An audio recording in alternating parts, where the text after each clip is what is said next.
Birçok açıdan uluslararası hukuku ihlal eden bir rejimle karşı karşıyayız. Hem aç bırakmayı savaş suçu olarak işliyorlar hem de nihai amaç olarak insanların yaşamasının mümkün olmayan şartlara mahkum etmek olarak soykırım olarak da işliyorlar. Birçok fiili savaş suçu olarak işlediler. Ayrım gözetmeme, sivilleri hedef alma, savaşmayan kişileri hedef alma, çok geniş bir alana vurarak ayrım gözetme ilkesinin ihlal edilmesi, yasaklı fosfor bombası gibi bombaların kullanılması. Bunları yaptılar ve büyük resimde bunların soykırım, yani Gazze halkı, Filistin halkını tüketme nihai amacına yönelik bir soykırım teşkil ettiğini görüyoruz. Yani soykırım kastına yönelik bir fiiller dizisi olduğunu görüyoruz.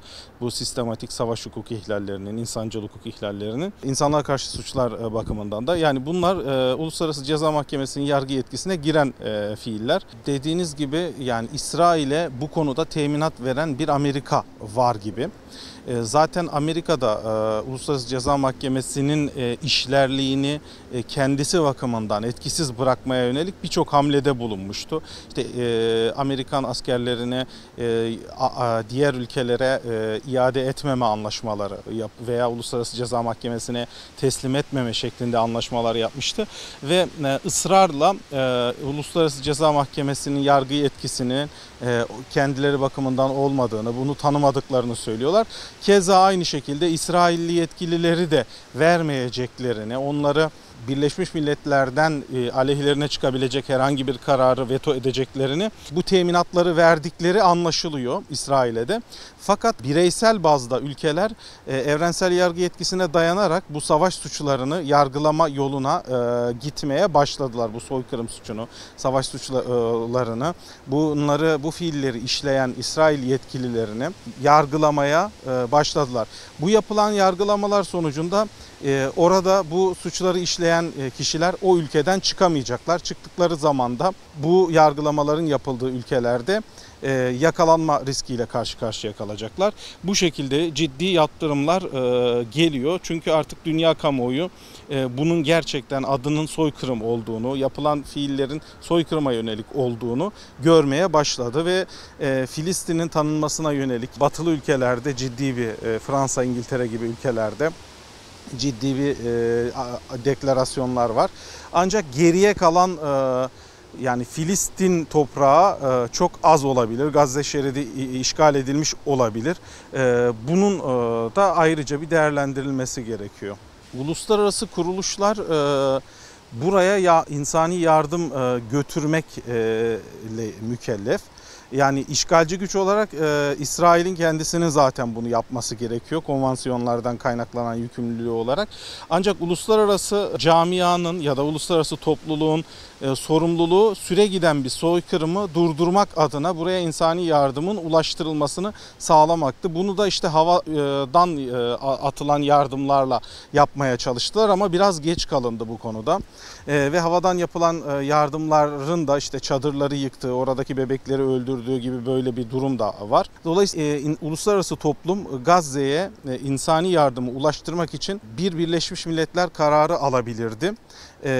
Bunu veto eden Amerika oldu her seferinde. Onun dışında bir Birleşmiş Milletler Genel Kurulu kararıyla bunu yapabilirdi. Ya da devletler bir araya gelerek, birkaç devlet bölgesel olarak insani yardımı ulaştırmak için bir inisiyatif oluşturabilirdi. Fakat gelinen noktada şunu gördük. Son ana kadar devletler bu konuda inisiyatif almadı. Sivil inisiyatif üzerinden örgütlenen gemiler oraya yardım götürmeye çalıştılar. Mavi Marmara ve sonrasında oluşturulan diğer birçok gemi, sivil inisiyatif bunu yapmaya çalıştı. Sadece en son dönemde işte bazı bireysel devletler hava üzerinden yardımlar indirmeye başladılar. Bunun daha erkenden olmasını bekliyorduk. Tabii ki kara ve denizden yardımların etkili bir şekilde ulaştırılması gerekiyor. Burada işte Mısır'ın sınırını açmaması önemli bir sorun. Yani yardımların ulaştırılması. Kimse ciddi bir şekilde İsrail'le karşı karşıya gelmek istemiyor bir sebepten.